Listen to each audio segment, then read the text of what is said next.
और इस वक्त की एक बड़ी खबर आपको बता दें, प्रयागराज में उमेश पाल हत्याकांड में बड़ी खबर मिल रही है। 5 लाख के इनामी शूटर गुड्डू मुस्लिम और मोहम्मद गुलाम के खिलाफ जल्द होगा बुलडोजर एक्शन। जी हां, देखिए एक्शन लगातार जारी है। इस बीच प्रयागराज विकास प्राधिकरण ने इनकी अवैध संपत्ति को ध्वस्त करने के लिए नोटिस जारी किया है, लेकिन अब जो है बुलडोजर इनकी संपत्ति पर चलेगा जो अवैध है। तो अवैध निर्माण को लेकर नोटिस जारी किया गया है। शूटर गुड्डू मुस्लिम की जो अवैध संपत्ति है उस पर ये बुलडोजर जो है वो जल्द चलेगा। पीडीए ने एक्शन के लिए बकायदा एक नोटिस भी जारी किया है। तो ये बड़ी खबर आपको बता रहे, देखिए उमेश पाल हत्याकांड के बाद से लगातार यूपी पुलिस पूरी तरीके से एक्शन में है और एक और बड़ी जानकारी इस खबर से जुड़ी हुई।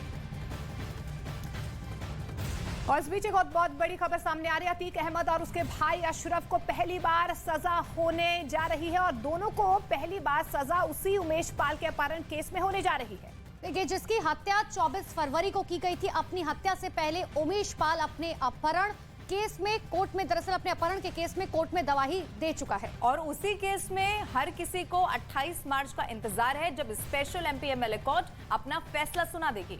और इंतजार तो अतीक की फैमिली को भी है, क्योंकि उमेश पाल मर्डर के बाद से उसके 2 नाबालिग बेटों का कोई सुराग नहीं मिल पाया है।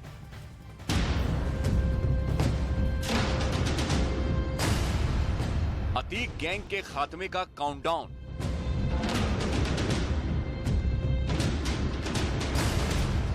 खत्म होगा 17 साल का इंतजार। सुनवाई पूरी, अब है सजा की बारी। पहली बार अतीक को हो सकती है सजा। अतीक अहमद गैंग को मिट्टी में मिलाने की उल्टी गिनती शुरू हो चुकी है।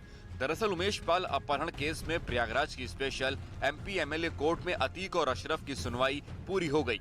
इस मामले में सुनवाई पूरी होने के बाद स्पेशल एमपी एमएलए कोर्ट ने अपना फैसला सुरक्षित रख लिया। कोर्ट इस केस में 28 मार्च को अपना फैसला सुनाएगा। उमेश पाल अपहरण मामले में माफिया अतीक अहमद और अशरफ को सजा मिलना तय माना जा रहा है।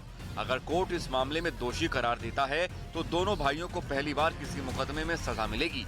इसी मुकदमे की सुनवाई से लौटते वक्त 24 फरवरी को उमेश पाल की हत्या कर दी गई।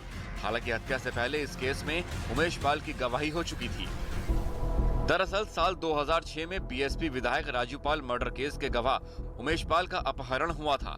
अपहरण केस में गवाही न देने के लिए उमेश पाल से जबरन हलफनामा ले लिया गया था। इस मामले में उमेश पाल ने साल 2007 में अपने अपहरण का मुकदमा दर्ज कराया था, जिसमें अतीक अहमद और उसके भाई अशरफ के खिलाफ केस दर्ज कराया था। आरोप है कि अतीक के इशारे पर उसके गुर्गों ने उमेश का अपहरण किया था। इलाहाबाद हाई कोर्ट ने 16 मार्च तक केस की सुनवाई पूरी करने का निर्देश दिया था। पिछले कुछ दिनों तक वकीलों की हड़ताल की वजह से शुक्रवार को सुनवाई पूरी हुई। पहेली बने अतीक के नाबालिग बेटे। 23 दिन से लापता हैं अतीक के बेटे। उमेश पाल हत्याकांड के बाद से ही डॉन अतीक अहमद के 2 नाबालिग बेटों का अब तक कोई सुराग नहीं मिला है। मामले में प्रयागराज की सीजेएम कोर्ट ने पुलिस से फिर रिपोर्ट तलब की है। प्रयागराज की सीजेएम कोर्ट में शुक्रवार को सुनवाई के दौरान अतीक अहमद के 2 नाबालिग बेटों के लापता होने के रहस्य से पर्दा नहीं उठ सका। पुलिस ने सीजेएम कोर्ट में रिपोर्ट दाखिल नहीं की, जिसके बाद कोर्ट ने एक बार फिर पुलिस से दोबारा रिपोर्ट तलब की और पुलिस से कहा है कि वो साफ तौर पर ये बताए कि आखिरकार अतीक के नाबालिग बेटों को कहां रखा है। वहीं अब 20 मार्च को एक बार फिर से इस मामले पर सुनवाई होगी। पिछली सुनवाई के दौरान कोर्ट ने सील बंद लिफाफे में पेश की गई पुलिस की रिपोर्ट लौटा दी थी।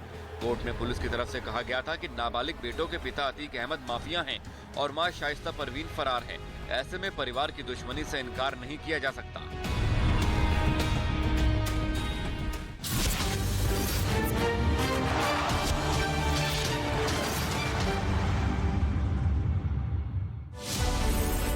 दुनिया की सबसे बड़ी राजनीतिक पार्टी के राष्ट्रीय अध्यक्ष